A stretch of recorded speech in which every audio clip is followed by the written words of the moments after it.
Bonjour à tous, ravi de vous retrouver pour ce nouveau numéro de Plus Loin Ensemble, l'émission de la CFE-CGC Assurance.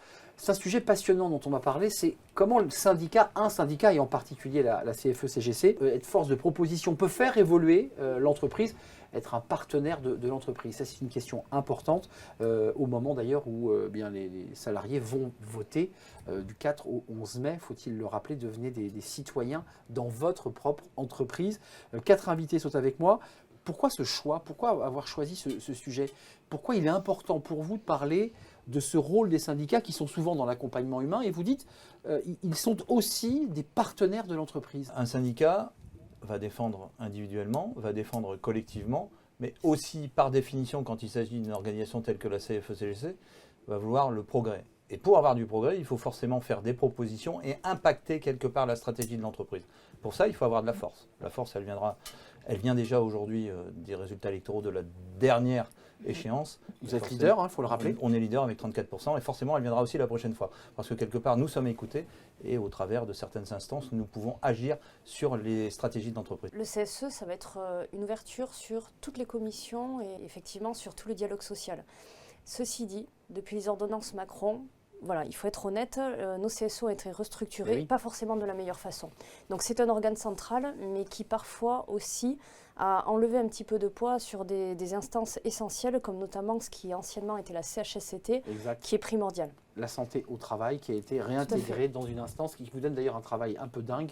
Et traiter tous les sujets en même temps. C'est vrai qu'au niveau des instances, il se passe un certain nombre de choses, mais au niveau de l'entreprise, puisqu'on a une représentation au niveau de ce qu'on appelle l'UES, il y a aussi ce poids, puisqu'on est la première organisation syndicale, et on aspire à avoir encore plus de poids, parce que si on veut rendre attractif demain Generali, ou continuer à la rendre attractive, on a quand même pas mal de choses encore à revoir et à essayer de co-construire avec notre direction, parce que aujourd'hui, notre entreprise, il faut la rendre encore plus attractive. Parce que depuis la pandémie... Engager les collabs. On est passé à plein d'autres modes de travail aujourd'hui. Et donc, il faut réfléchir à tout ça pour essayer de se projeter. Parce qu'il y a 20 ans, les sujets qu'on traite aujourd'hui, ils n'étaient pas traités. Ce n'étaient pas ces sujets. C'était le salaire, c'était les carrières éventuellement.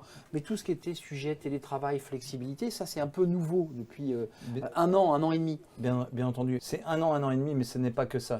Aujourd'hui, le gros problème en France, c'est la réduction des coûts, la réduction des investissements. Oui. Une entreprise telle que celle de Generali, comme toutes les entreprises, forcément a des obligations qui sont liées aux contraintes portées par les actionnaires. À partir de là, si effectivement on veut continuer à rendre attractif une entreprise, il faut continuer à avoir certains investissements. Ces investissements en termes de développement informatique pour qu'effectivement, que ce soit les populations administratives, les populations commerciales, les populations d'inspection, puissent avoir des bons outils. Parce qu'avec les systèmes de dématérialisation, ça peut être compliqué. Et justement, notre impact est aussi de faire des propositions. Là-dessus, et en relançant, on a quelque chose qui nous tient chevillés au corps à la CFE-CGC, notamment à Generali, c'est l'esprit vestiaire, c'est-à-dire la culture d'entreprise. Et cette culture d'entreprise, elle ne peut pas être forcément toujours corrélée à la réduction des coûts. Donc, quelque part, il faut la combattre, mais la combattre intelligemment en faisant des propositions. La cohésion va créer un dynamisme qui est indispensable au bien-être et au business. On ne peut pas bien travailler si on n'est pas bien dans son métier.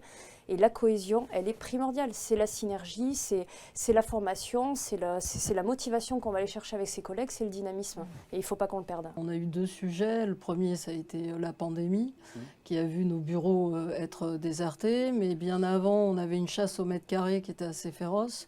Et moi, je pense que la qualité de vie au travail, ça passe par un sentiment d'appartenance.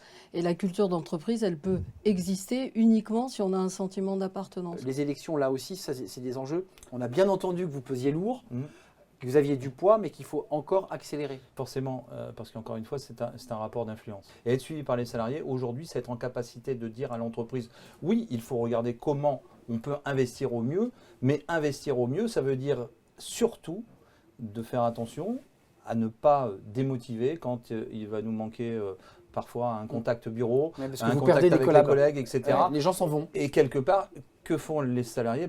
Ils démissionnent. Et pour empêcher ça, il faut forcément que nous, on fasse remonter, c'est notre rôle, notre mission de chaque jour, qu'on fasse remonter ce qui ne va pas fonctionner. Et que parfois des décisions, des arbitrages budgétaires peuvent avoir des effets contre-productifs.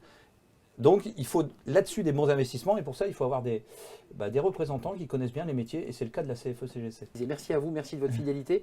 Réagissez, faites-nous partager votre point de vue, le plaisir aussi que vous avez à regarder cette émission. Et puis, je vous donne un rendez-vous pour un prochain numéro. Je vous dis à très bientôt.